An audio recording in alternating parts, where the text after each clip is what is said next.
shortly after an Islamabad trial court declared him guilty of corrupt practices in the Toshakhana case and sentenced him to 3 years in prison. PTI chairman Imran Khan was arrested by Punjab police this afternoon from his Aman Park residence in Lahore. The court sentenced Imran to 3 years of imprisonment and imposed a fine of 100,000 rupees on him while hearing the Election Commission of Pakistan's criminal complaint against the PTI chief for concealing details of Toshakhana gifts. His lawyers were also not present. After today's verdict, Imran technically stands disqualified from holding any public office for 5 years under Article 63(1)(h) of the Constitution. He, however, has the right to appeal the verdict.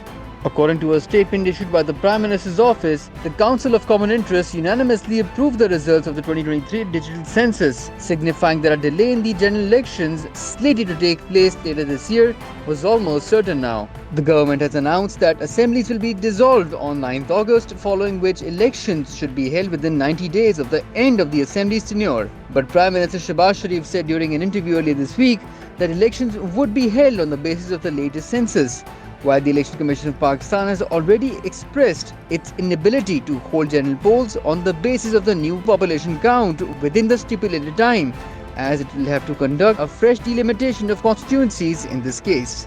Prime Minister Shehbaz and the ISPR called out India for its illegal and hostile actions in occupied Kashmir as the nation marked 4 years since New Delhi stripped the valley of its special autonomy. PM Shehbaz said India, through these illegal and immoral measures, attempted to alter the internationally recognized status of illegally occupied Jammu and Kashmir and undermine the Kashmiris' fundamental right to self-determination. Meanwhile, the ISPR said that Pakistan's armed forces stood in solidarity with the brave and resilient people of occupied Kashmir in their struggle for the right to self-determination as per the United Nations resolutions. Meanwhile, Foreign Minister Bilal Bhutto Zardari said India's actions in India-occupied Kashmir could neither accord legitimacy to its occupation nor suppress the true sentiments of the Kashmiri people, as coercion and intrigue could not replace legitimacy.